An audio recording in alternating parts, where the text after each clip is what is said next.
You're listening to the CyberWire Network, powered by N2K.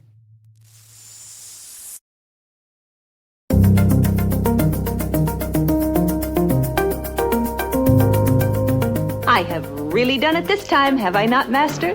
You sure have. You've been taken by the greatest con artist in the world.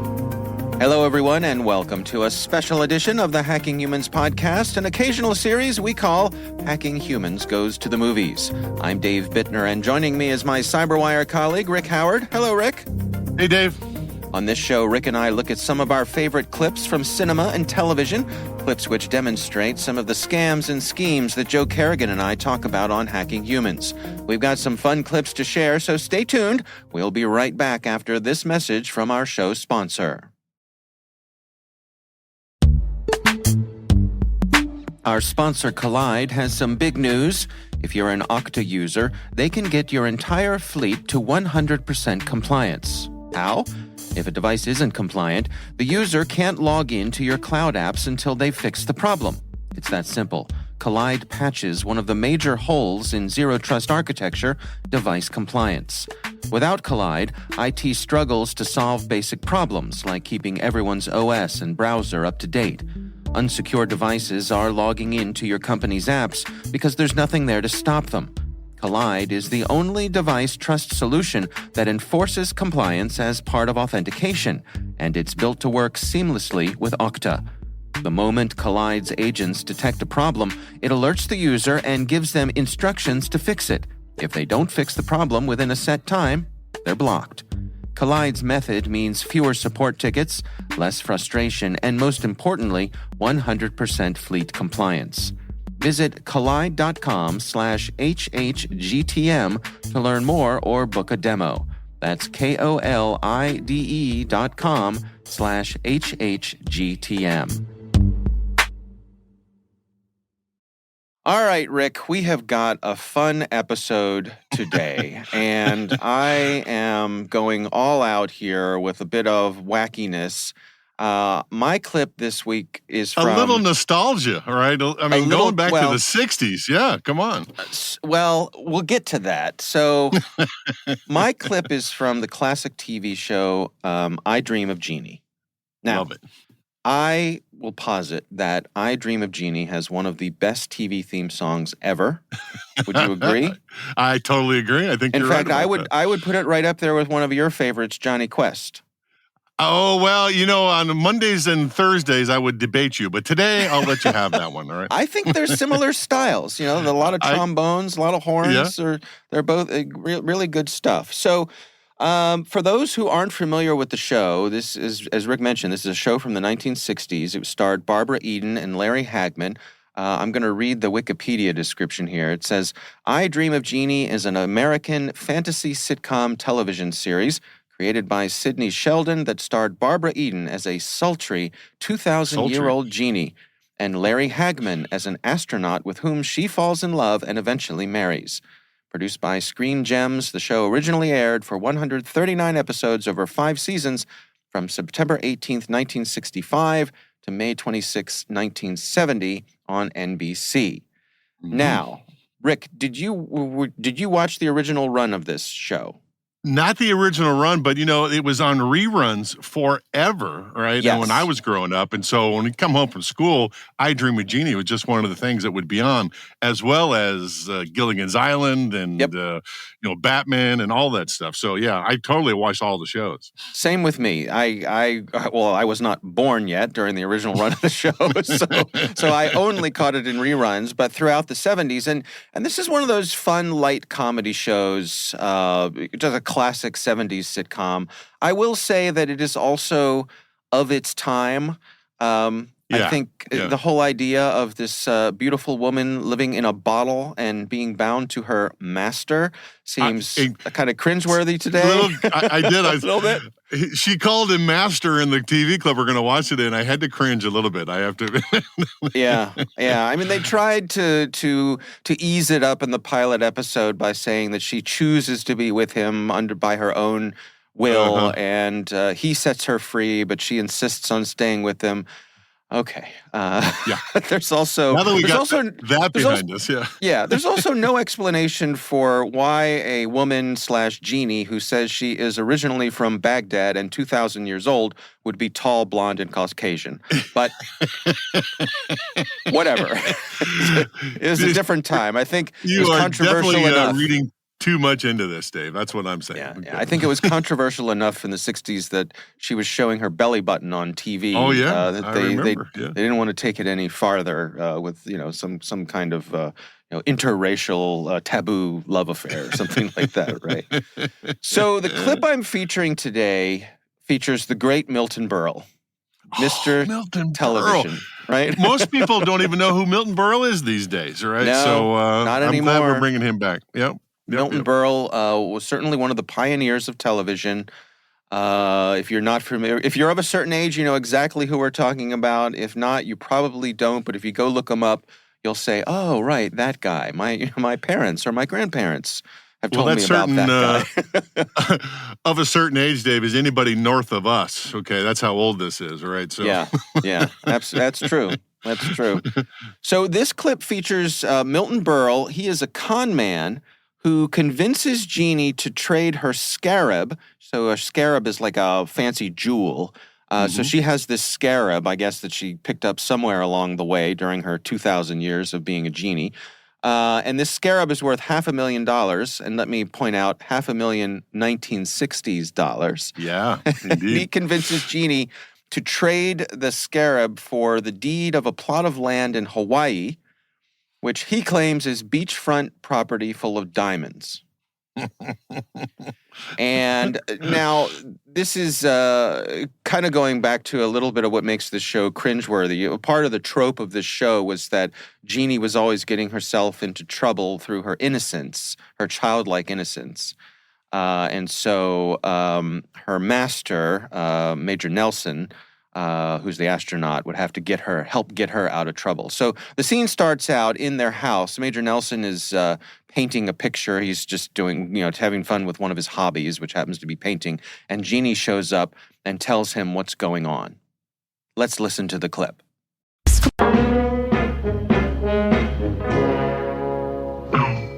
Master, What is?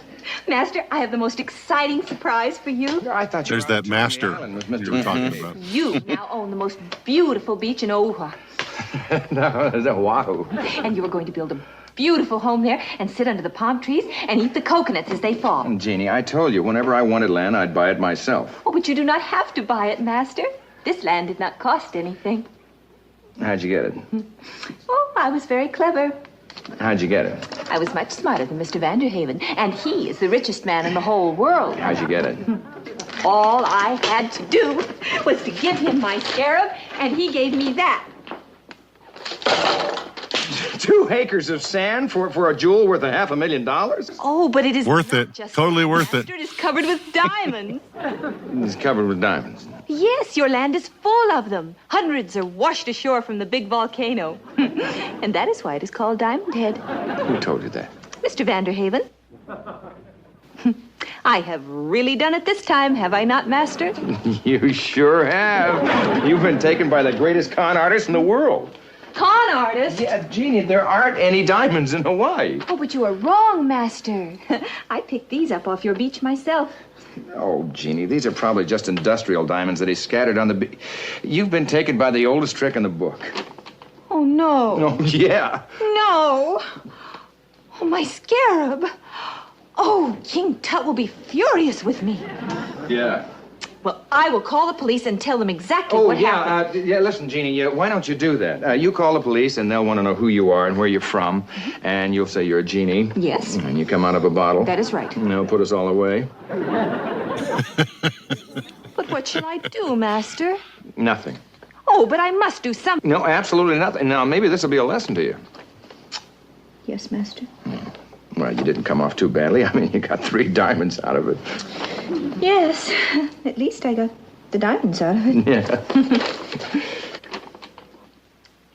Well, I shall be running along. Where are you going? Oh, I will take a nap. I am very sleepy. I always get sleepy when I have been cheated. So now we're on the boat with Milton Berle, and Jeannie appears. There he is. I didn't see you come in, Jeannie. I wanted to speak to you about our land. Oh, no, you'll have to talk to my lawyer. We have an ironclad deal. If you have any complaints... I did not come here to complain. I came here to thank you. There isn't a court in the world to thank me. Yes, I have just come from my beach. You did not tell me how large the diamonds were. She dumps out a bag full of diamonds. He takes out a loop to look at them. The diamonds. The diamonds. They're real diamonds. Yes, the tide keeps washing them up on the shore faster than the trucks can take them away. Truckloads of diamonds? It was very generous of you. Jeannie, you can't have that land. Why not? Because there's a curse on it. There's a curse of the ancient gods of the volcanoes. The Mamandun curse. The Mamandun I do not gods. believe in curses. Oh, you're a brave girl, and I would never forgive myself if I let anything happen to you. Oh, but really, Now, don't argue. We can't take any chances. Now, I suggest one thing. Just leave this here, and here, you take back the scarab, huh? Are you sure? Sure, I'm positive. And, Jeannie, give me the deed to the land, please. So Jeannie turns the diamonds into What? rocks. She uses her magic. I'm the richest man in the world. Truckloads! Enjoy yourself. You She bet. disappears. Let's go. Eddie! Where's the scarab? The what? The scarab. You're kidding. What scarab? You're kidding, Eddie. I gave back that $500,000 trinket, that scarab. What? I gave it back. Look at this, Eddie. Look at this. You know what this is? Do you know what this is? Rock candy. Sure, it's rock candy.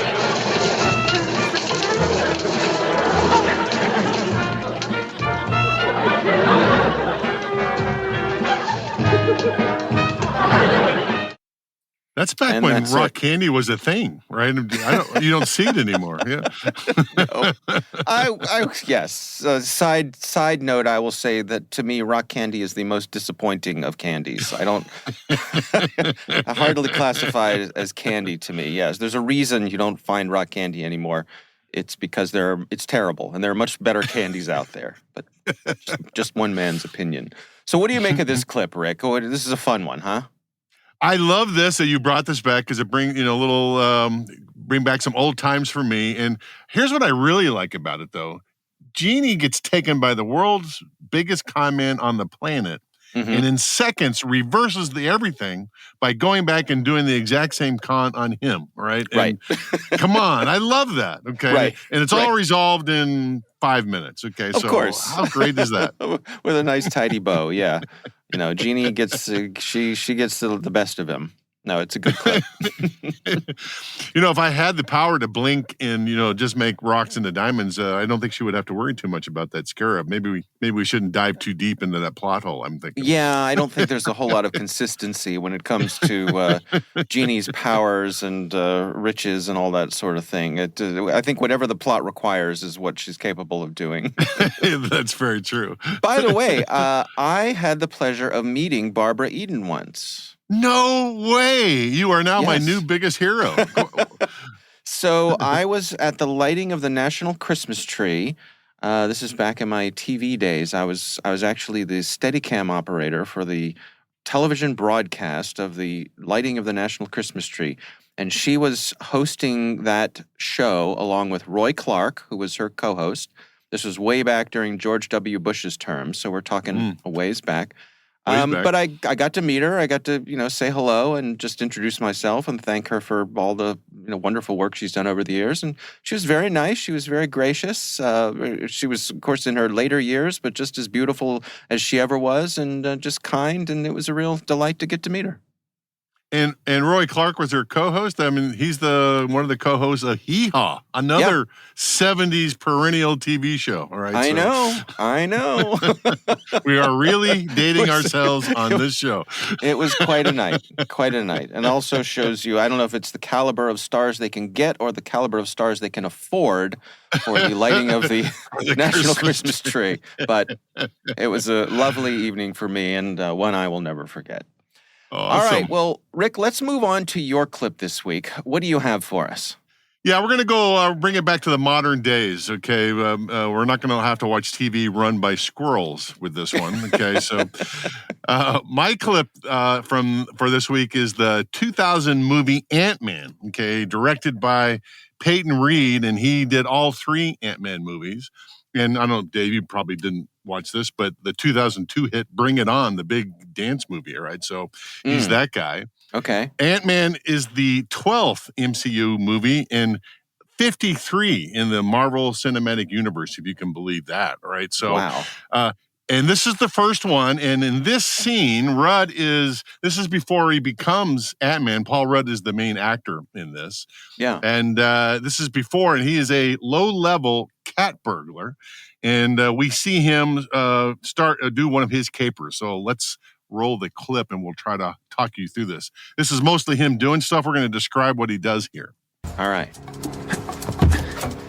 So he's shimmering up the 2-story house. Looks like nobody's home.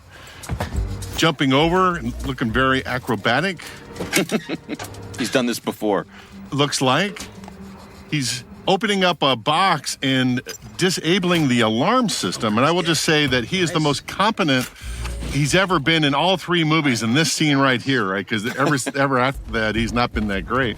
Right. So he goes to the window, he's going downstairs, and Beautiful he's looking house. around. Yep, he's casing the house. He kind of knows what he's doing. He finds some keys, okay, on the counter and goes down to the basement and unlocks the door. And then he sees something they weren't expecting to see. There's a fingerprint lock on the door. It's got a what? Ernesto didn't tell me nothing about that. Oh, man, are we screwed? Not necessarily. He's talking to his partners in the van out in the street. Right. So now Rudd is rummaging through the kitchen looking for materials. He finds Scotch tape. He's looking around. He's finding some liquid glue and an old key ring with no keys on it.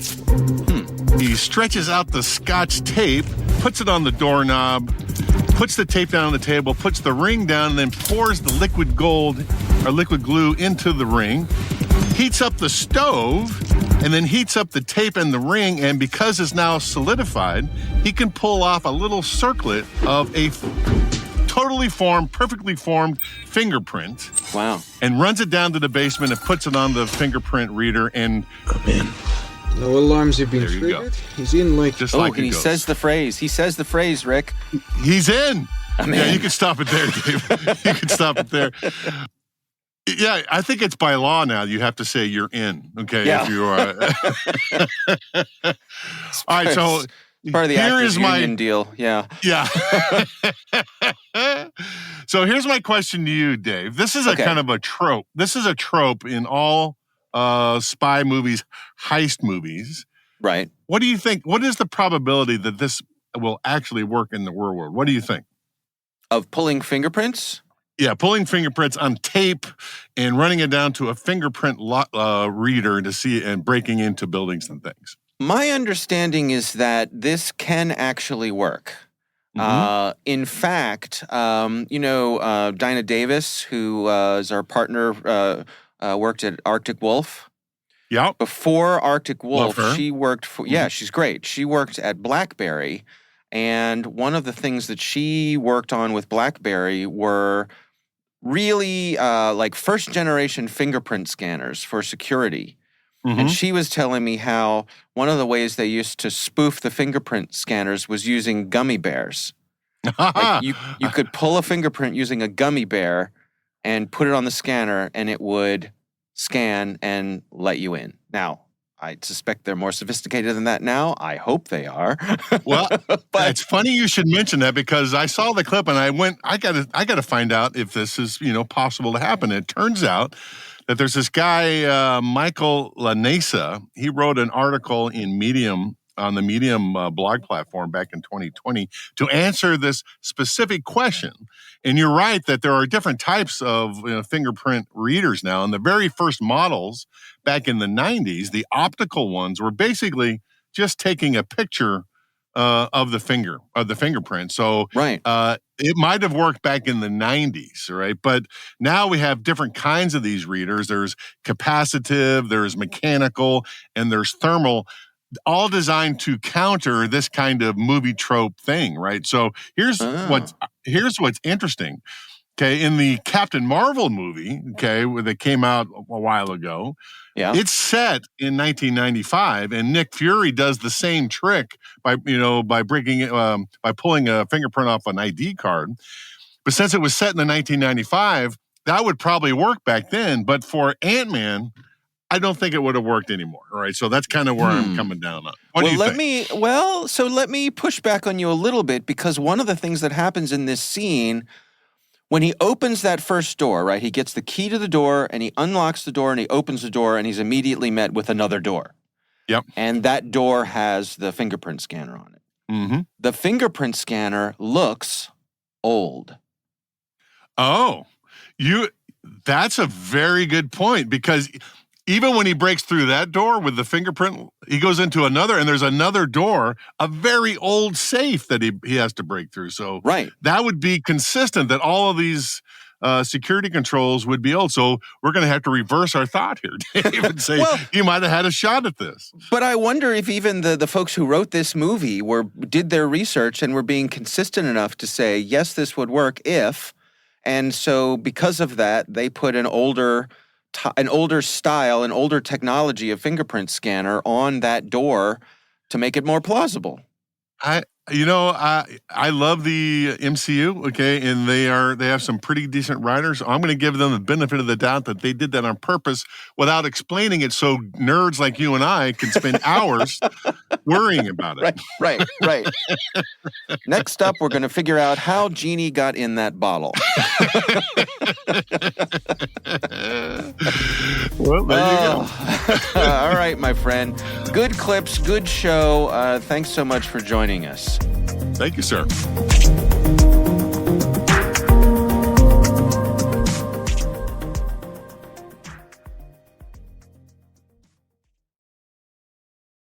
Thanks to our sponsor, Collide. Collide ensures that if a device isn't secure, it can't access your apps.